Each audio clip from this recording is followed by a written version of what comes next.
Opening text.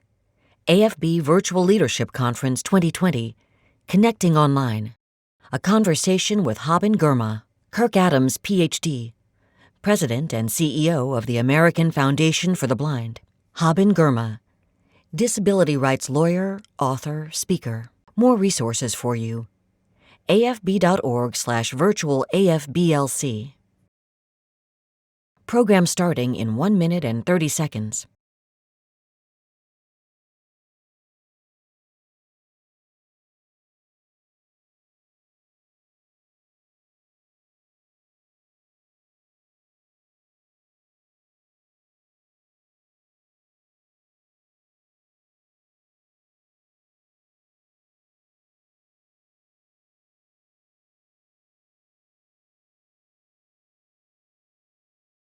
Program starting in 1 minute.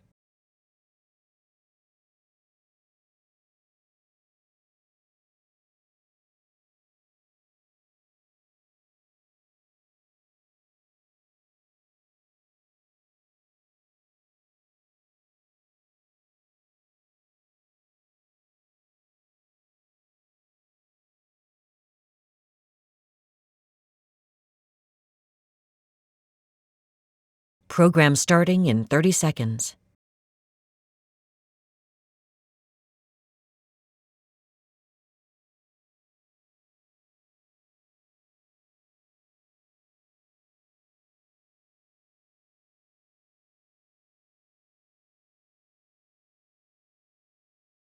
Program starting in 10 seconds.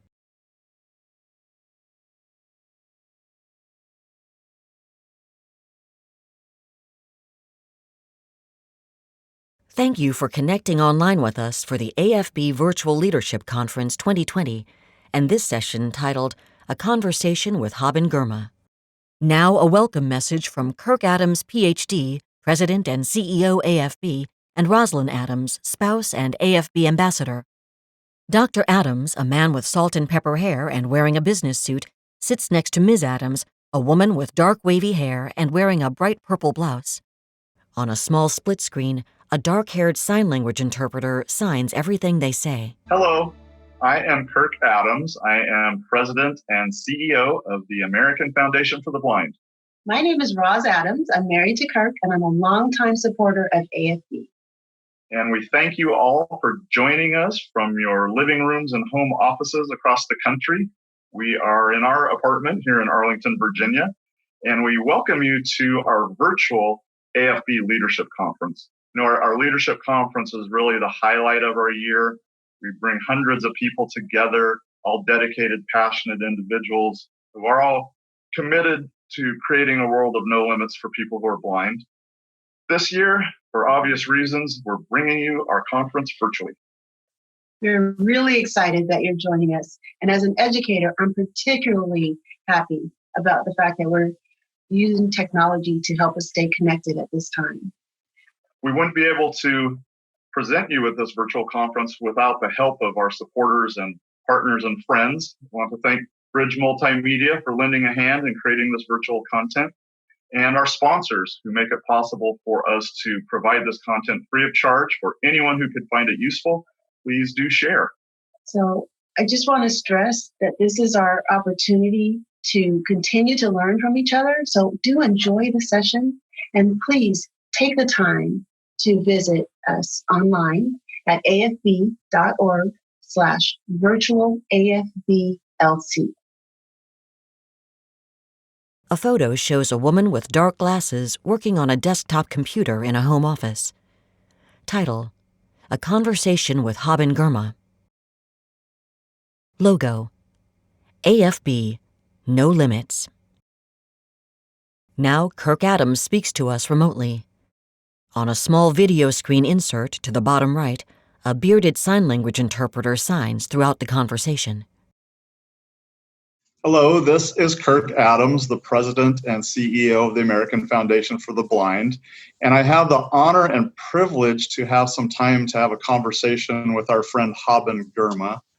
Haben is a best-selling author. She is a graduate of Harvard Law School. She's a disability advocate.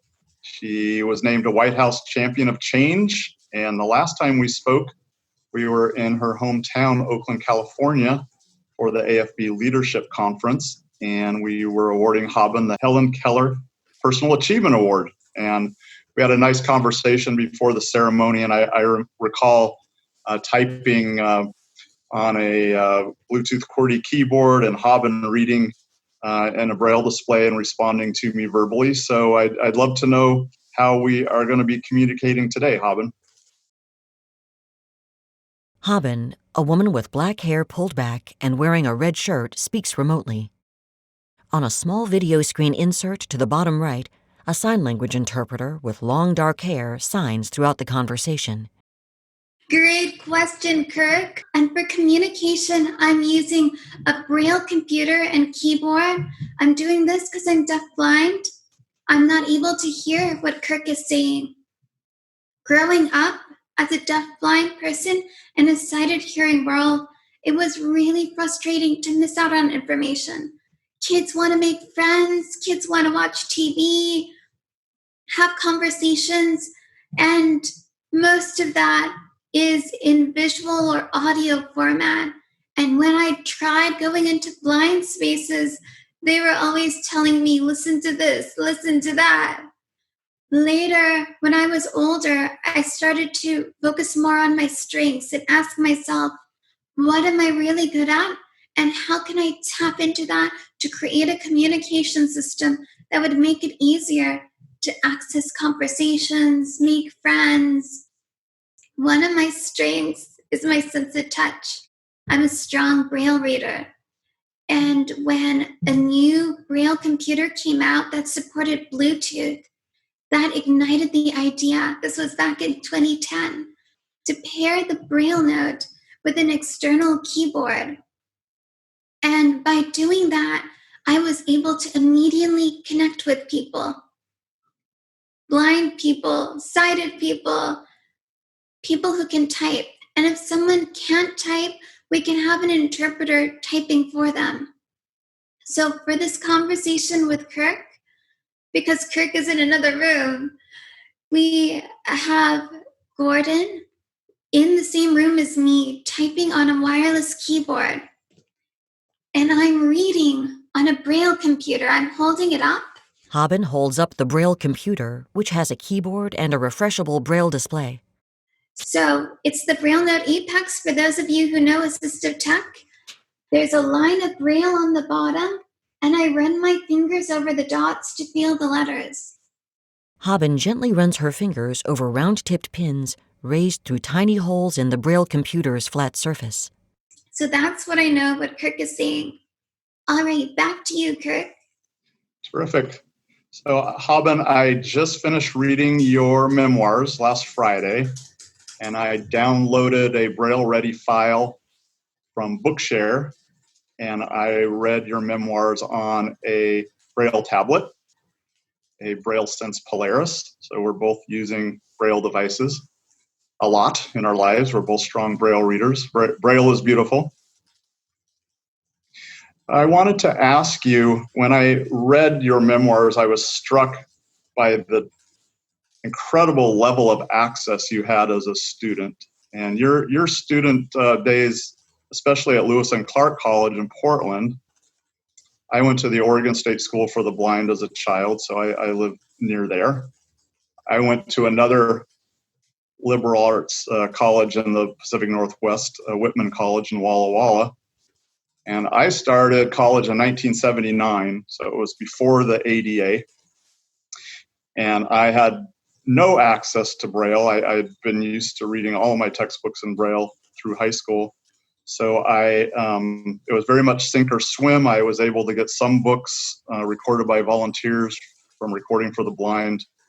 I had some money from the Commission for the Blind to hire readers, but I was quite frankly, I was very envious when I read about the Disabled Student Services offices at Lewis and Clark and the access you had to Braille.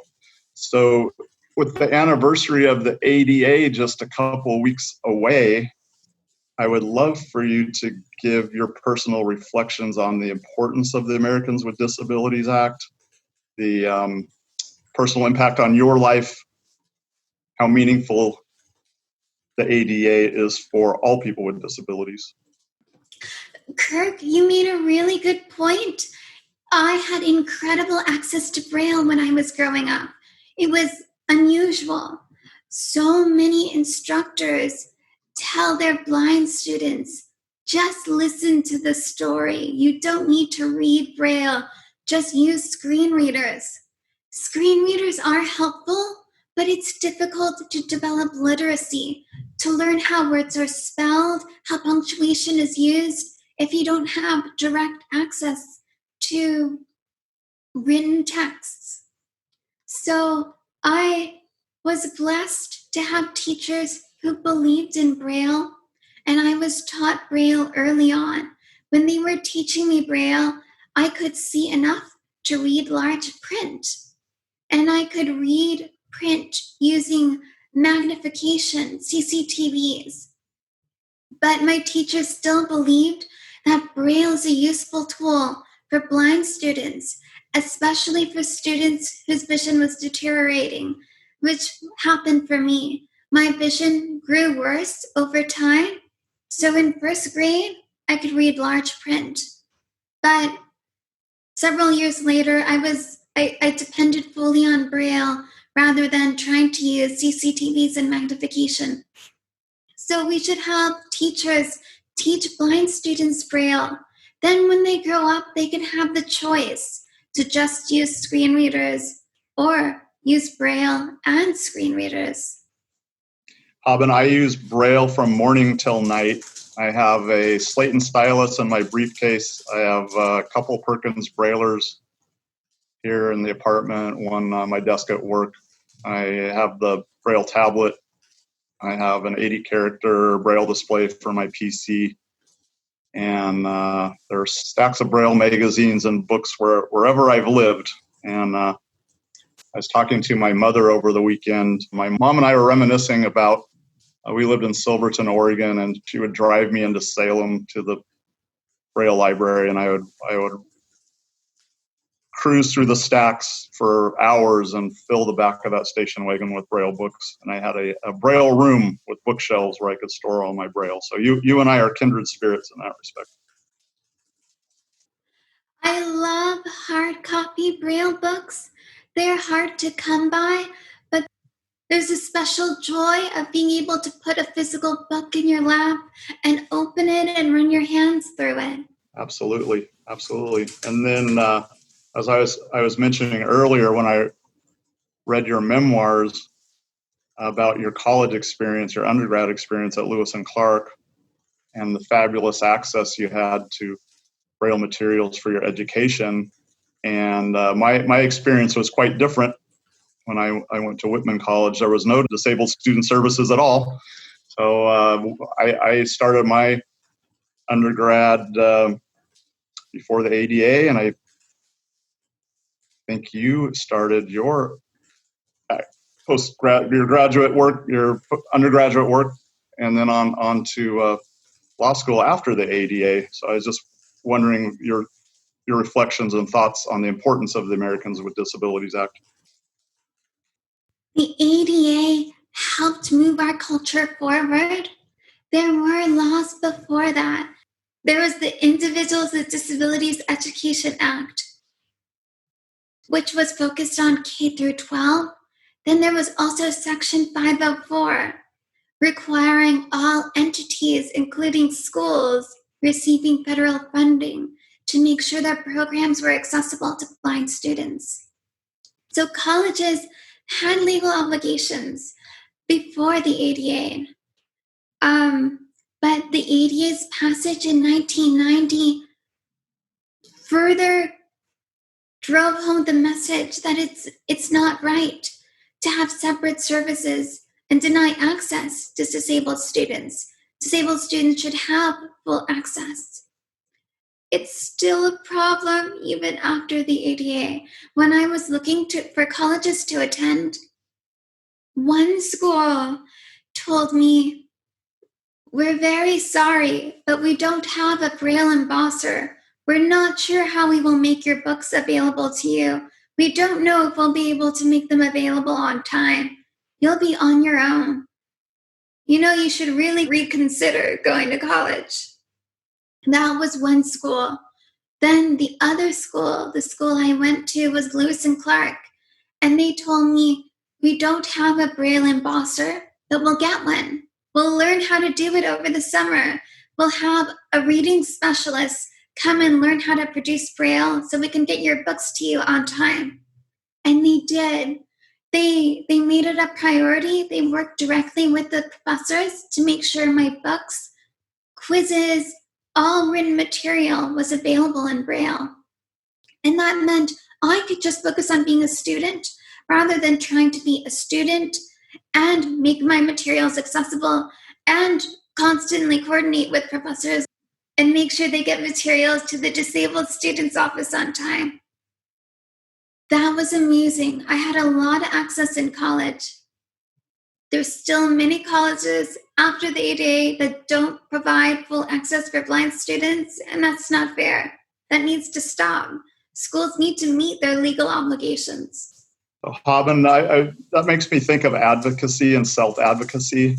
I think you had stronger self-advocacy skills than I did as an 18-year-old.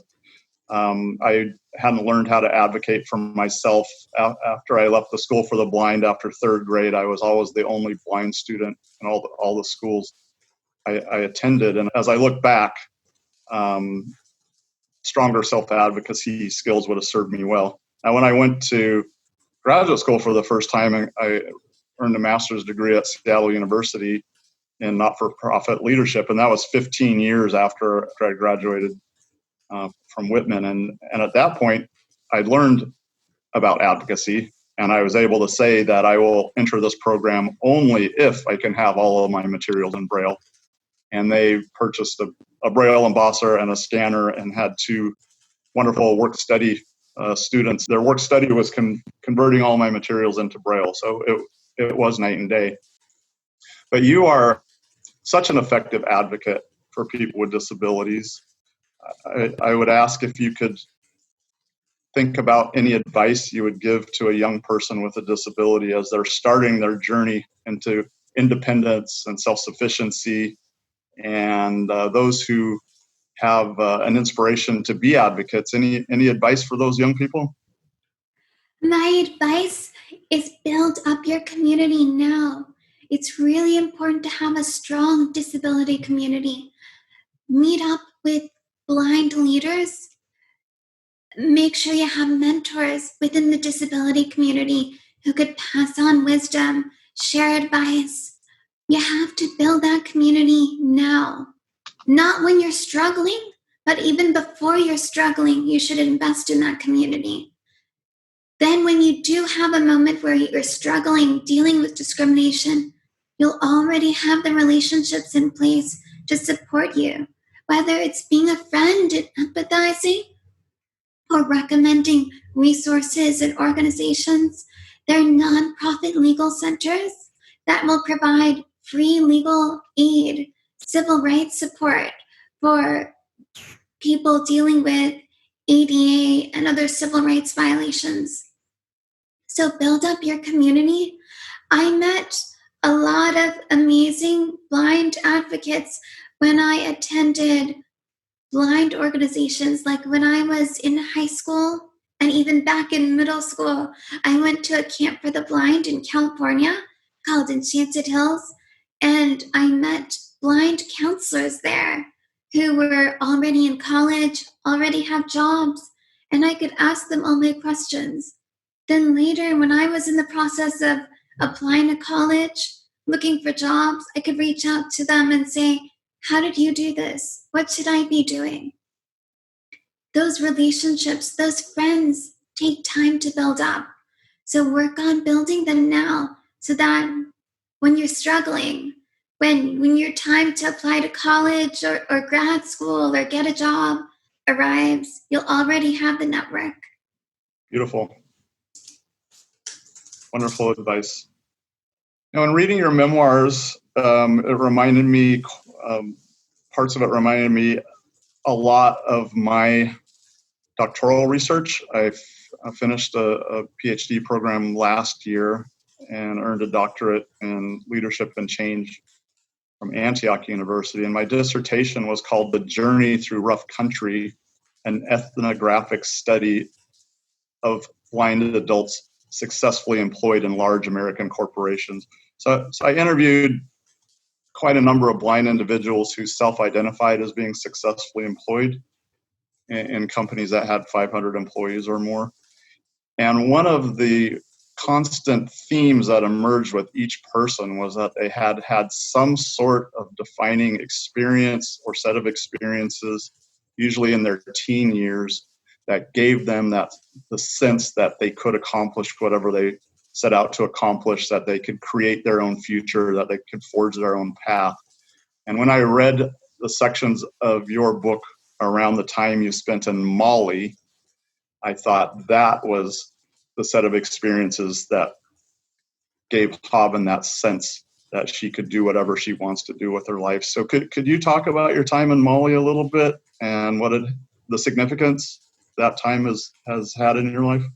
That's one of my favorite stories from my book. So when I was in high school, I joined a club that helps build schools in developing countries like Mali and West Africa.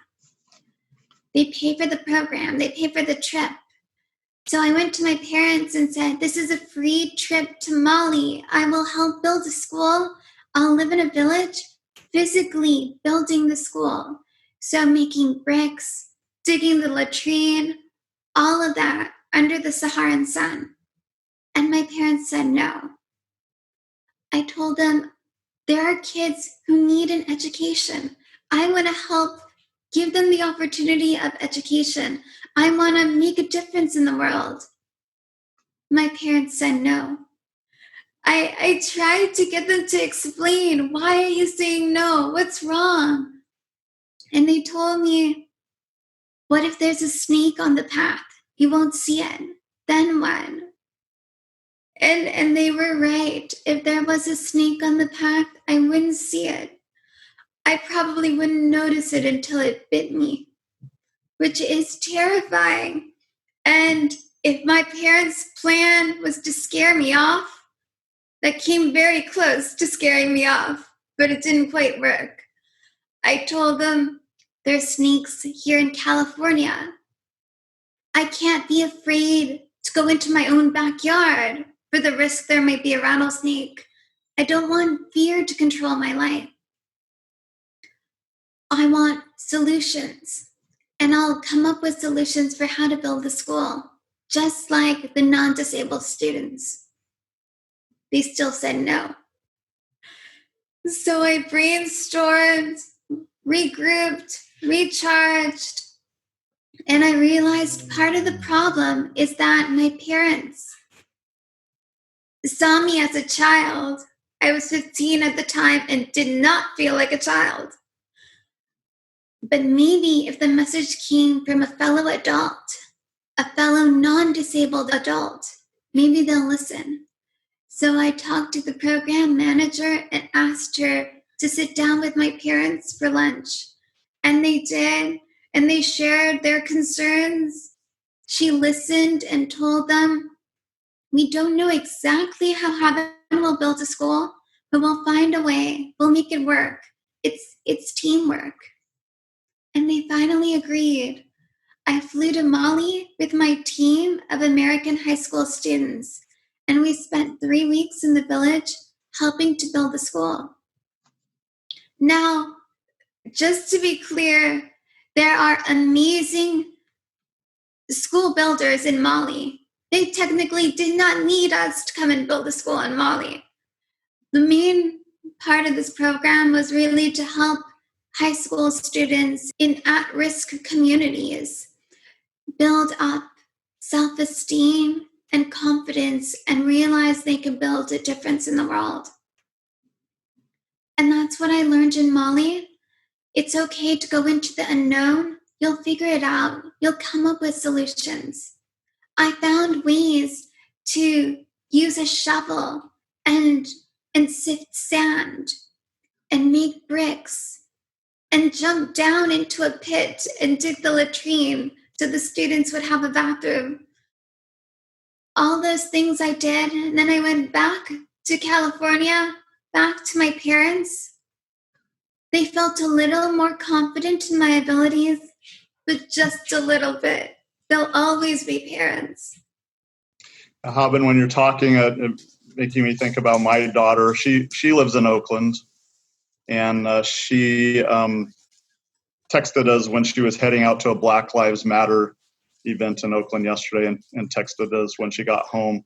But with unprecedented focus in our country right now on inclusion and systemic barriers to inclusion, and how to make the voices of the unheard heard.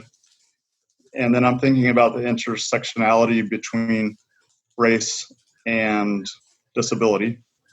And you, as an African American and a person with multiple disabilities, I know that in 2018 through Twitter, you shared a BBC article called "Don't Shoot, I'm Disabled."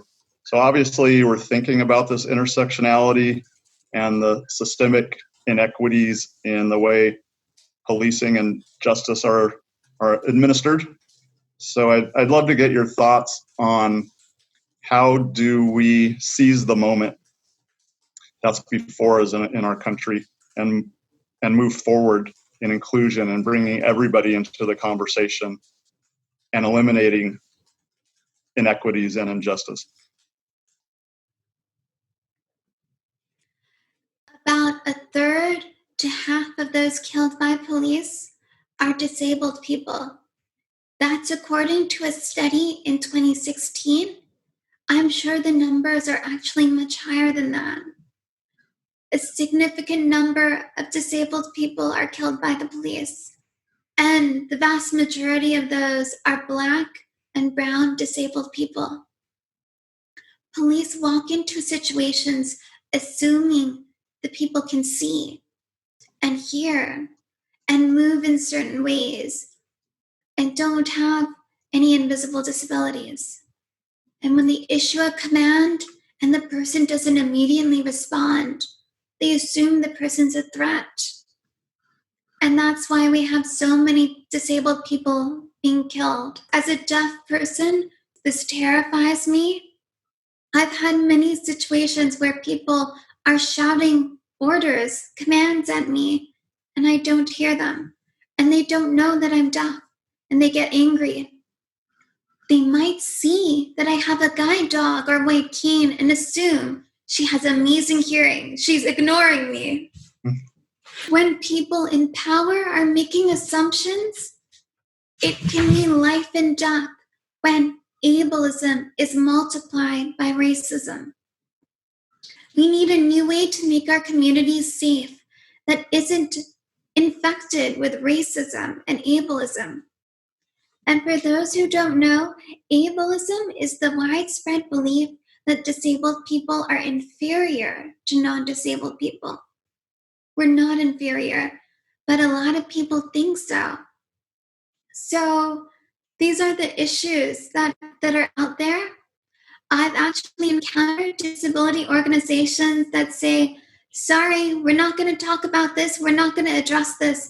We're only interested in disability issues. We're not going to care about race. There are lots of disabled people who are also suffering from racism. You need to be able to address all the different ways systems oppress people. If one group is held back, no one is going to be free. We need to be able to address all kinds of injustices and recognize the disability community is diverse. So Haben, as a disability advocate, what are your focus areas if you think about the next 6, 12, 18 months? Where do you see yourself focusing your energies and your talents as an advocate? I work independently. I'm not part of a specific organization, which gives me a lot of freedom to address a variety of different projects. I can address Black Lives Matter without worrying about my organization thinking, oh, she's being political. And political is a code word that some people use to address topics that they disagree with, and when are actually about justice and freedom and the right to live. What am I going to be addressing in the future? I can't see the future. I can't predict that, but I will continue to address injustice and use my talents and abilities to increase access and opportunities for people with disabilities. Thank you. So, speaking of future, next year, 2021, is the American Foundation for the Blind Centennial. Will become 100 years old on September 23rd, 2021. And we are planning a year of focus and emphasis on equity, inclusion, and transformation. And we're really going to be focusing on employment.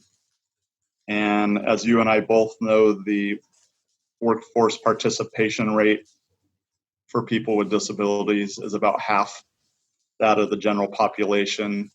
And of course, that results in endemic poverty and leads to lots of other disparate outcomes for people with disabilities. We are thinking a lot about employment, and there are roles for lots of institutions that can lead to significant changes in employment outcomes for people with disabilities. So when you think about that and you think about the education systems, the employer community, people with disabilities, the vocational rehabilitation system, are there elements of those systems that stand out for you that you think we should really focus on if we want to make a real difference in the employment outcomes for people who are blind and low vision in particular? In terms of education, it would be really helpful to encourage more teachers to teach Braille. Too many of them are choosing not to teach Braille because they think the students will get all the access they need from listening, from screen readers and audiobooks. Screen readers and audiobooks are helpful, but Braille, the ability to read, is critical for employment. So that would be one thing AFB can do to help blind people increase their employment opportunities. And then the heart of the problem is the employers assuming we're incompetent. So addressing ableism among employers would also help remove barriers and increase employment opportunities. Continuing on with the talk of the history of the American Foundation for the Blind, AFB did a very wise thing and hired Helen Keller in 1924 to represent the American Foundation for the Blind around the world. And she did so until she passed away in 1968. And in your memoirs, you specifically talk about Helen Keller and Harvard and Radcliffe. And you point out that attending Harvard was not a choice for her because the college did not admit women at the time, and that she instead went to Radcliffe, which was her option, and graduated in 1904. So if we could put Haben and Girma in a time machine and take you back to have a conversation with Helen Keller, what do you think you would want to talk about? Are there questions you would want to ask her? Are there things you would want to tell her about the future, about the impact she had? Oh my goodness, I have a burning question for Helen Keller. So Helen Keller's birthday was just this past weekend. Helen Keller's birthday was June 27. And many articles come out around her birthday. And I recently discovered that Helen Keller had objections to The Miracle Worker. The Miracle Worker, the film, the play, the TV show, was based on her autobiography.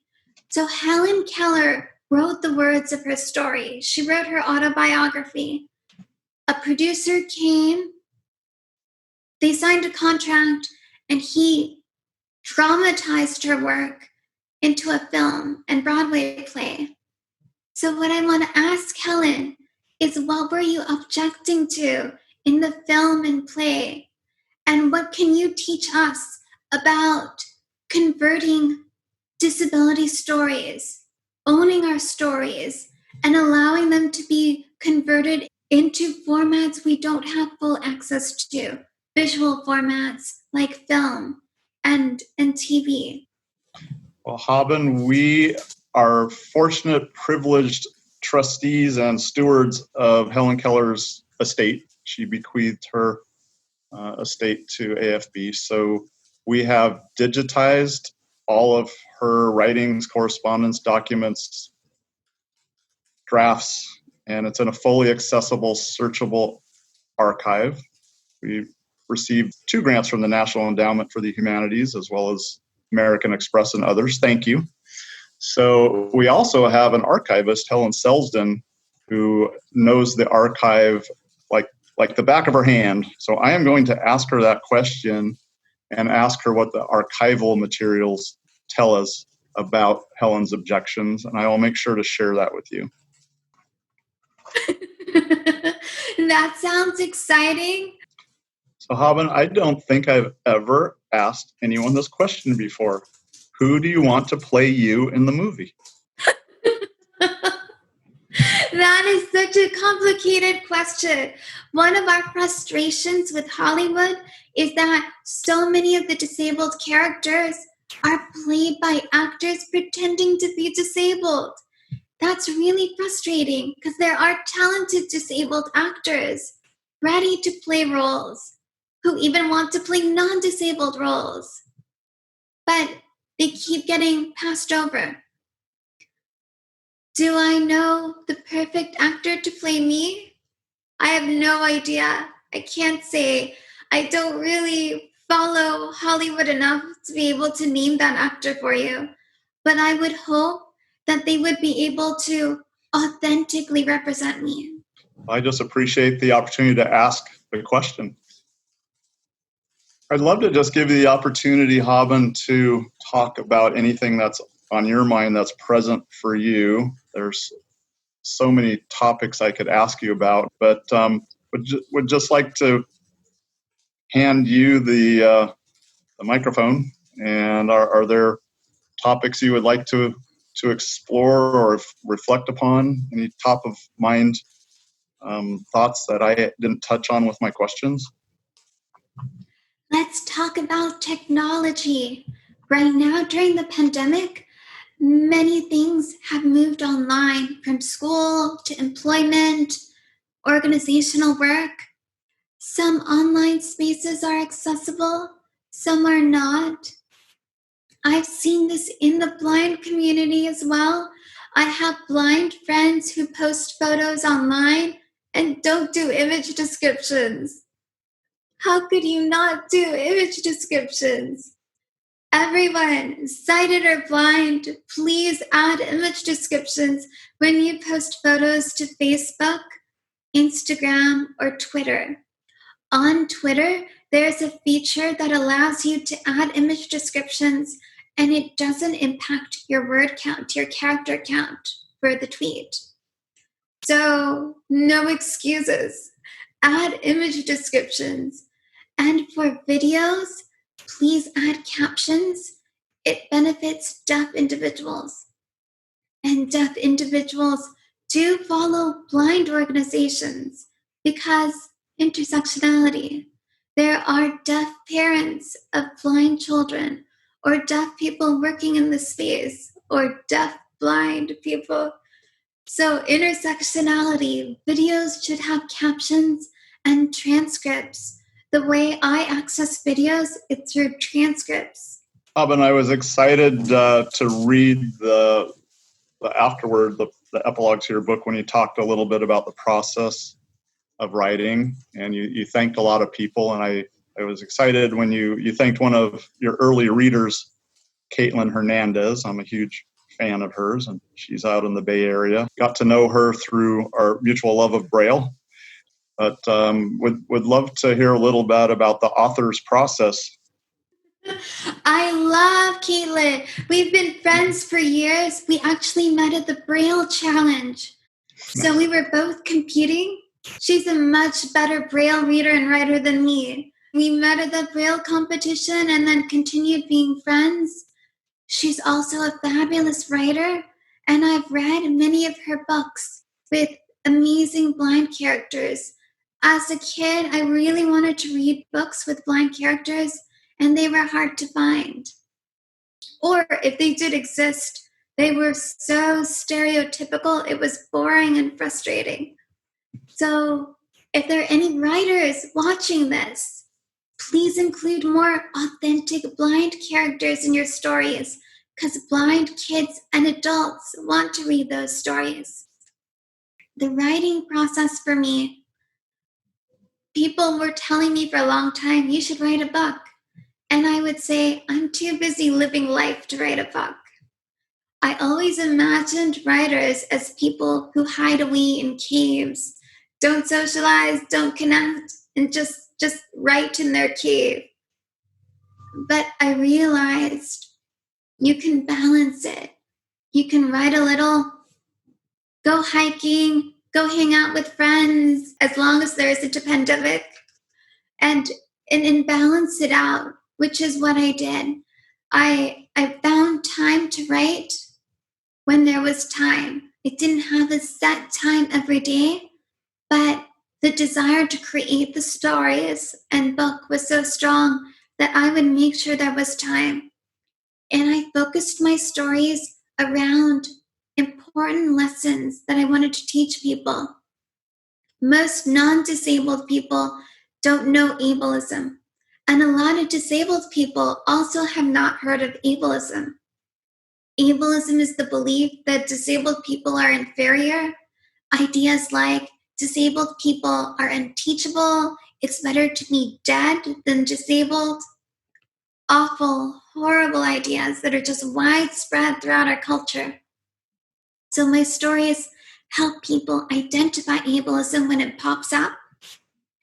For example, there's a really adorable story in my book about that time my little cousin, 6-year-old cousin, told me blind people can't make PB&J sandwiches.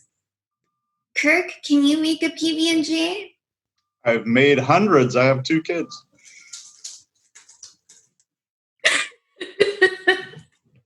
Exactly. But my little cousin, who's watched films and TV shows with blind people, got the message that blind people are incompetent. So even though he could see me making the PB&J, he was still insisting blind people can't make a PB&J. Now he's older and he knows I can make a PB&J. But it's hard to resist those negative, awful stereotypes that are out there.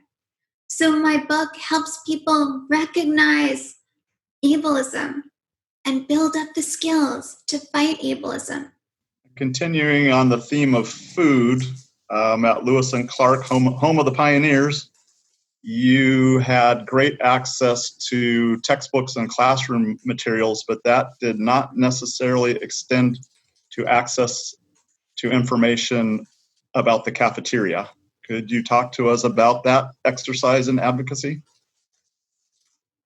That's a good story. The cafeteria at Lewis and Clark was a place where a lot of us came together to relax and eat between classes.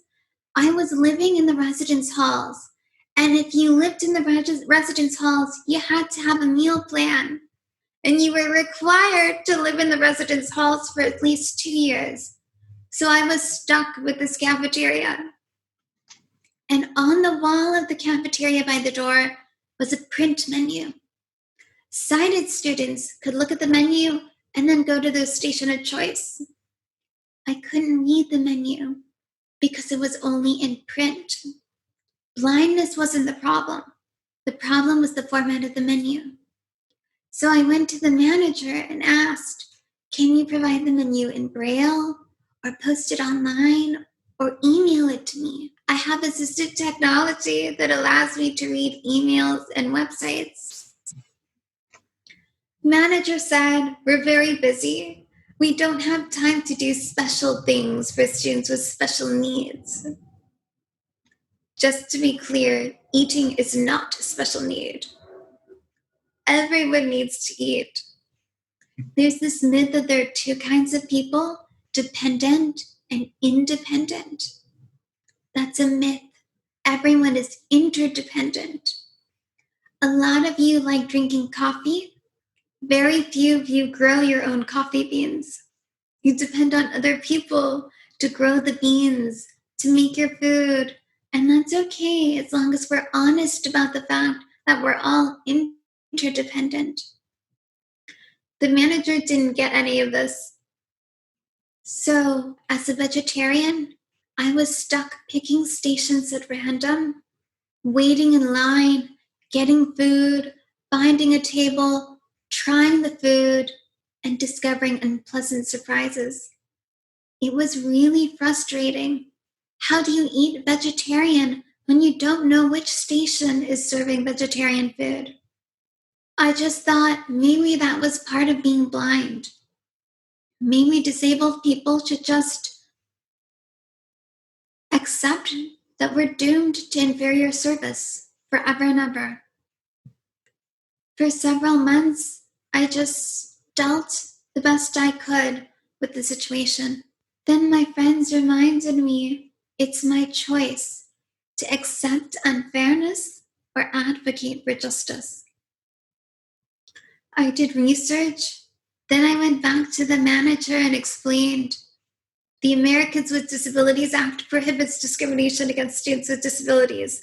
And if you don't provide access to the menu, I'm going to take legal action.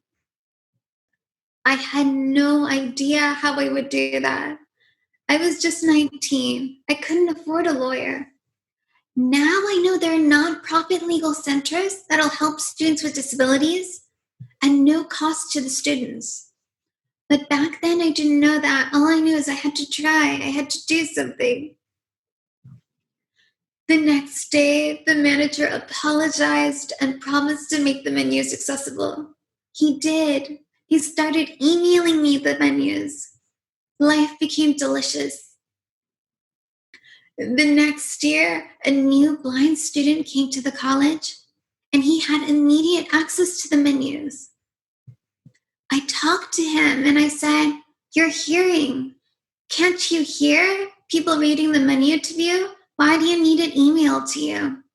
And he said, even for hearing blind students, it's hard to hear in noisy cafeterias. Hundreds of students, plates, all that noise. So he found it easier for him also to access the menu through email. And that was back in 2007. Today in 2020, schools have absolutely no excuse. Provide all dietary and food information in accessible formats, online, on apps, so all students can access it. There's students with dietary needs. There are students who need print access needs. So when menus are in multiple formats, you help more people. So I learned that in college, and it inspired me to go to law school. And I started looking into law schools and eventually ended up at Harvard. So the battles we fight today make the road easier to travel for the next person. As the student who entered Lewis and Clark the year after, you didn't have to fight that battle to have access to information. So wonderful example of everyday advocacy. That's great. So I wanted to ask you about a couple other, I think, very significant developments in your life. I assume you're still a guide dog user. You write very eloquently about your guide dog experiences. And then there's a chapter in your book that's titled something like "The Chapter My Parents Should Not Read." So if you could talk a little bit about your guide dog experiences and your experiences in Ruston, Louisiana. Absolutely. I'm still in a guide dog partnership. I'm not a guide dog user. It's not really like a computer. It's very much a relationship. My guide dog's name is Milo. He's from the Seeing Eye. He's a German Shepherd guide dog. Excellent, amazing, very, very sweet dog. But he didn't go to Harvard. Well, I will try to be mindful of not using the term guide dog user. That is the term I grew up with. What should I say, Haben? Are you in a guide dog partnership? Yes, guide dog partnership works. Guide dog team. Also, another term is guide dog handler. I'm okay with that one, but not a super fan. I see it more as a partnership. Terrific. And then I know you went to the NFB Training Center in Ruston. I have not visited that one. I've been to the Colorado Center for the Blind a number of times, and I know a lot of blind individuals who went through that very intensive training at one of the centers. And you write a very exciting story about an experience you had there. Yes, I did. I did research before choosing which center I would go to. There was a center closer to me in California, not an NFB center, but a training center for the blind. And each center has different levels of expectations.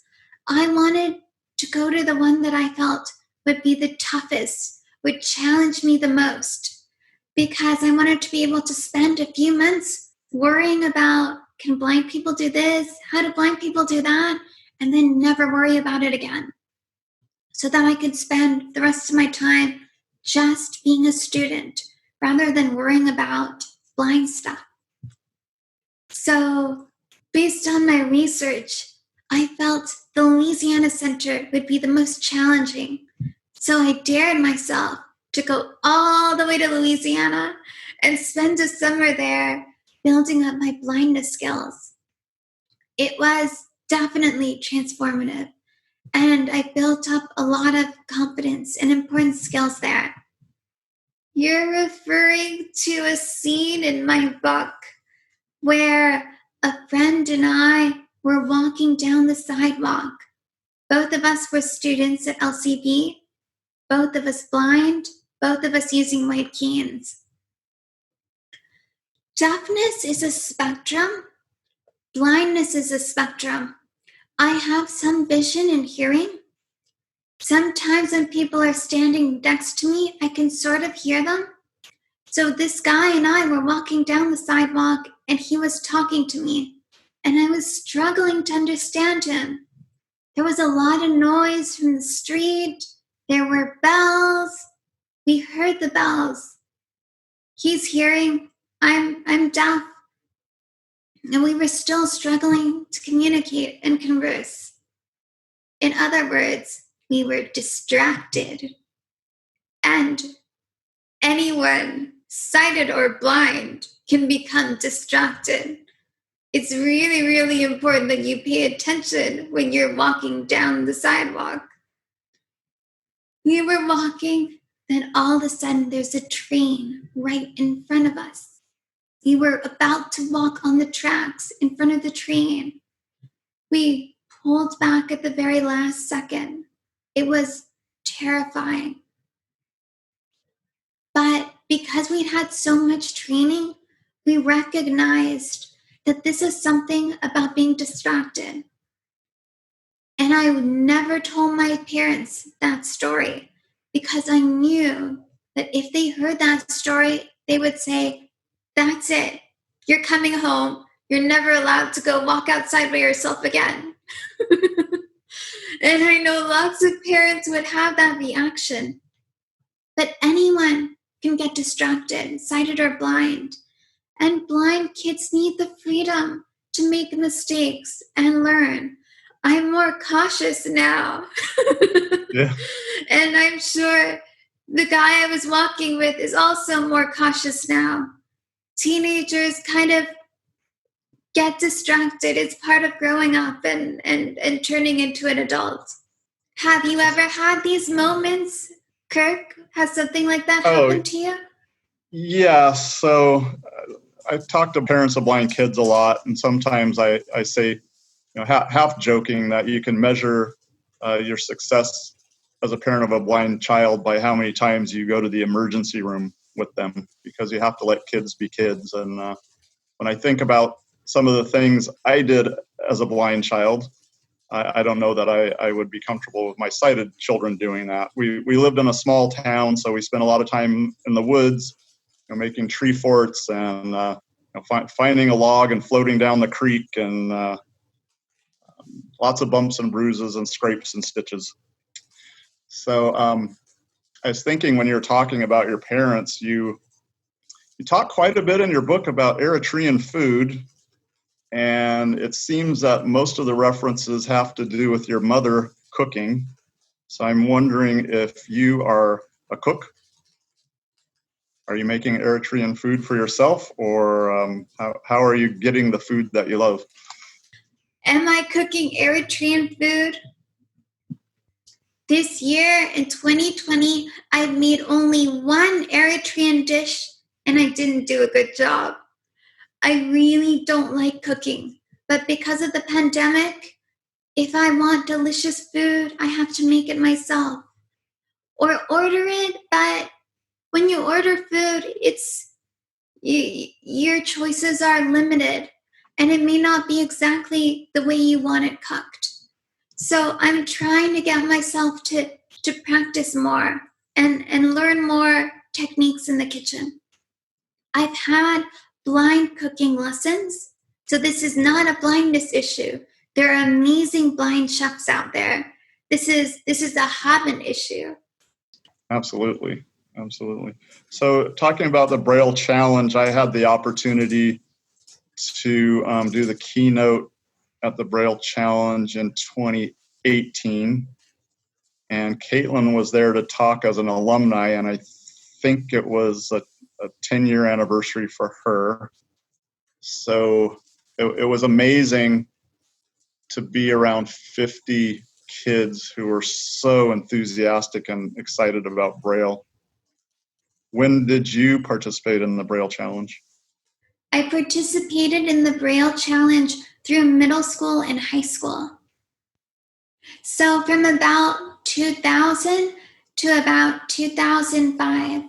I know you're a strong Braille advocate, and I know when we talked about employment, you said that one thing that the educational system can do is focus more on making sure that blind students are skillful in reading Braille. And you have taken Braille into a new level, the way you communicate with the Bluetooth keyboard in your Braille display. Can you talk about how you created that innovation, how you first started using technology and Braille together in interpersonal communication? Yeah, so I had more hearing when I was younger. And as my hearing started to deteriorate, people, instructors, audiologists were telling me, use hearing aids, use assistive listening devices. And I tried using those devices, but that's like telling a blind person to just wear glasses. They only work for certain types of vision loss, glasses. And hearing aids and cochlear implants and assistive listening devices only work for certain types of hearing loss. So it was really frustrating that the solutions available weren't working. And the specialists didn't have any solutions that would work for me. So I realized if I want a solution, I have to come up with a solution. So I was searching around for solutions that met my strengths. Braille is one of my strengths. And when the new Braille note came out in 2010, 10 years ago, it had Bluetooth. And that ignited the idea of connecting the Braille display to an external keyboard and handing people the keyboard. They could type on it and I could read in Braille. The other thing I considered was tactile sign language. I've studied American Sign Language on and off for several years. I know the basics, but I'm not fluent. The challenge I come up with, 99% of the people I meet don't know sign language. So it's not something I can easily use with them. They would need to spend time learning it. However, lots of people know how to type, especially millennials. So it was liberating to be able to hand people a keyboard and say, type what you're saying. And then I would read it in Braille. When I first started using it in law school, I was nervous that people would react negatively, that they think this is weird, this is different. Some people did think that way. Some people, when I offered them the keyboard, would say, oh, no, and come up with any kind of excuse, ridiculous excuses. So I eventually came up with a core group of friends who were happy to type. They already texted and wrote emails and were used to chatting on devices. So it was a pretty easy shift. So this became a very inclusive way for me to directly connect with people. So a really interesting low-tech accommodation that you mentioned toward the end of your book is ProTactile. And previous to my coming to the American Foundation for the Blind, I was the CEO of the Lighthouse for the Blind in Seattle, which had a long-established deafblind program. And there's a strong deafblind community there. And I was exposed to protactile communication, and just so brilliant. Could you talk a little bit about protactile? Absolutely. So protactile is a philosophy. It was created by the deafblind community in Seattle, particularly two deafblind leaders, Yelika and AJ. And it's the philosophy of trying to center touch in communication. So if you're trying to communicate an idea, see if you can communicate it by touch. So for example, if you wanted to tell someone that there's a glass of water on the table, you could say it in words. There's a glass of water on the table. Or you could slip your hand under the person's hand and move and touch the glass. That's a way to communicate that there's glass on the table through touch. Tactile sign language is an actual language with grammar and jokes and culture. Protactile is more of a philosophy. There are recommended signals to use, but each individual develops and adds their own. A lot of blind people are already using protactile, but may not call it protactile. I've noticed that blind individuals and their partners and core friends will often come up with shared signals. So if you're walking with a sighted friend and you're talking about Kirk, and then Kirk steps into the room, you might have a hidden signal to say, wait 1 moment, Kirk just walked in, so you should stop talking. It might be squeezing your elbow, it might be moving your shoulder up, but we often come up with our own protactile, own physical signals to communicate key information. So that's protactile. Center the individual and center touch in the communication of information. I know AJ and Yelitsa very well, and it's great that protactile is spreading across the country. And I found it really useful doing public speaking because there are protactile indications you can get, for instance, on your back through touch that says the audience is looking restless, or everyone's leaning forward in their seat, everyone's really paying attention, or people are starting to slip out. You know, the kind of information that if you're a sighted person speaking from a stage, you would be able to observe yourself. So it's a wonderful innovation. So I know we're almost at time. I just have one last question, Haben. I know you are much admired by many, many people. I'd love to know who some of the people that you admire are, some people that you have found as role models. I learned about Protactile from AJ and Yelika. I attended one of their projects. They're role models. I admire the work they're doing to center touch in communication. I am more connected with the people around me after attending their workshop. I think each of us teaches other people something. We're all role modeling and teaching others around us.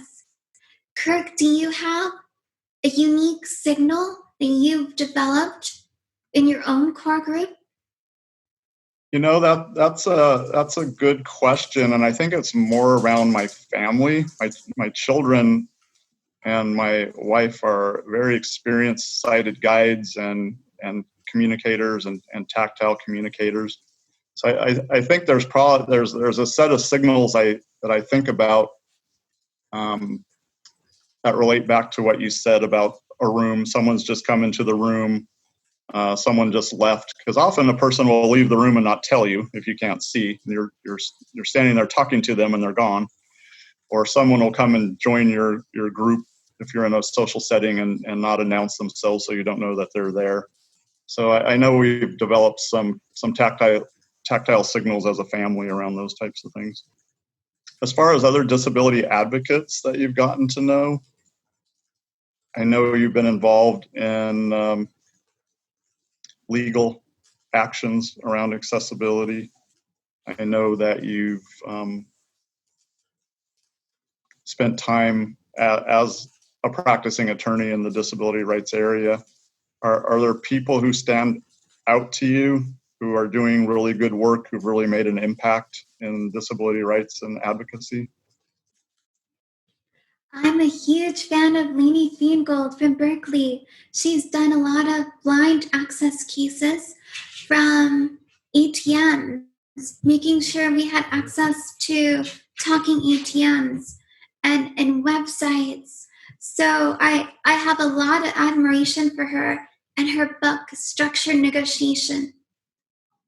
Another book I've read, and Lainey is a long-time friend of the American Foundation for the Blind, and we share admiration for her. Any final comment, Haben? During the pandemic, a lot of us are staying home, and we each have different levels of access in our homes and with the people around us. I think it would be phenomenal to have a workshop or seminar, webinar on the different ways we can increase access in our homes, just by things like reminding people to announce themselves when they enter or exit a conversation or room, or little things to make the kitchen more accessible. I think workshops like that could be really helpful for people who are new to blindness and still developing their blindness skills. So, Haben, as I think about AFB's centennial next year, I also think back over the last 99 years and how Helen Keller represented people with disabilities and helped change the way that people around the world perceive people with disabilities. And I think of landmark policy decisions like the Individuals with Disabilities Education Act and the ADA and the CVAA and all these battles that people with disabilities have fought over the years. Obviously, those battles make the road smoother for the next generation, for the disabled children of today, and makes their lives as adults easier. As you look forward, are there particular areas that you think we as disability advocates should focus on? Are there battles we should choose to fight that you think will really make a difference for people with disabilities in the future? A lot of information is moving online, and a lot of it is still inaccessible. So if we could increase access to digital information, make sure all learning platforms online are accessible and work with screen readers, make sure blind kids in developing countries have access to digital information, digital tools. I think that would help increase access for a lot of people and reduce the access divide. This is really the final question. At the American Foundation for the Blind, we are working hard each and every day to create a world of no limits for people who are blind and visually impaired. What does a world of no limits look like for you? A world with no limits would have absolutely no limits for blind people who have additional disabilities. Maybe they're deaf, maybe they use wheelchairs, maybe it's invisible disabilities. Blind people in developing countries would have no limits. Blind people who are Black would not face increased violence from the police. There would be absolutely no limits. Thank you, Haben. Appreciate your time. Appreciate your wisdom. Appreciate your courage. Thank you. And I look forward to others being able to enjoy the conversation you and I have had today. You're welcome. Thanks for having me, Kirk. Absolutely. Text. More resources for you. afb.org/HabenGirma and habengirma.com. A photo of a book appears titled Haben, the Deafblind Woman Who Conquered Harvard Law, by Haben Girma.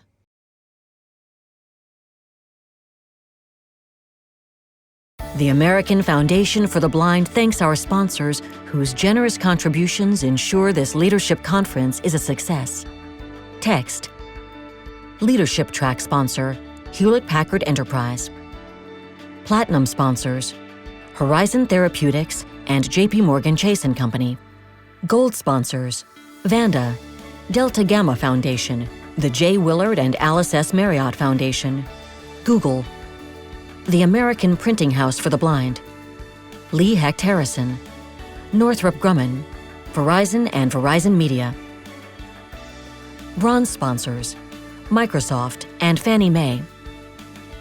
Conference sponsors, AT&T, Charter Communications Spectrum, T-Mobile, TracFone, Facebook, Synergy Medical, CTIA, and Serva. The National Research and Training Center on Blindness and Low Vision, NRTC, and the Older Individuals Who Are Blind Technical Assistance Center, OIBTAC, at Mississippi State University. Gala sponsors, patrons, Challenger Gray and Christmas, UPS Foundation, and IBM. VIP, P&G, PwC, Pedro Alfonso, AFB Board of Trustees, Anthem, and Willis Towers Watson. Ad sponsor, Cigna. A sign language interpreter appears in an insert screen to the bottom right. Text. AFB, American Foundation for the Blind, registered trademark. Visually impaired children and adults interact with their peers at school and work. The foundation we're built on is creativity, independence, determination, and the pursuit of happiness. We are the American Foundation for the Blind, changing the way the world sees blindness. Together, with you, there is nothing we can't do. To learn more, visit afb.org. Expanding possibilities for people with vision loss. Again, Kirk and Rosalind Adams. Thank you so much for joining us. And if you would like to help support our work, creating a world of no limits for people who are blind, you can do so at afb.org/donate. And we would immensely appreciate it. We truly would. Text. Find out more at afb.org/virtualafblc. Session presenters: Kirk Adams, Ph.D., President and CEO of the American Foundation for the Blind, and Haben Girma, disability rights lawyer, author, speaker.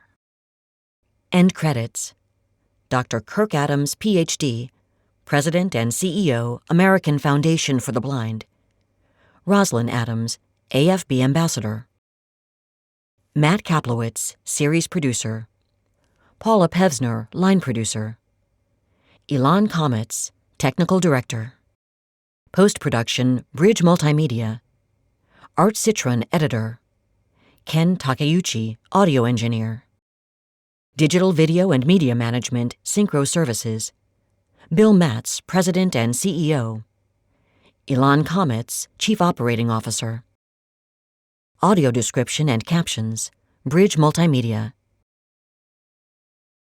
Narrator: Allison Johnson. ASL interpreters: Kathleen D. Taylor and Jason Farr. Interpreter consultant: Joanne Dean and Signmation LLC. American Foundation for the Blind, Dr. Kirk Adams, Ph.D., Elizabeth Neal, and Adriana Montague. Copyright 2020, American Foundation for the Blind.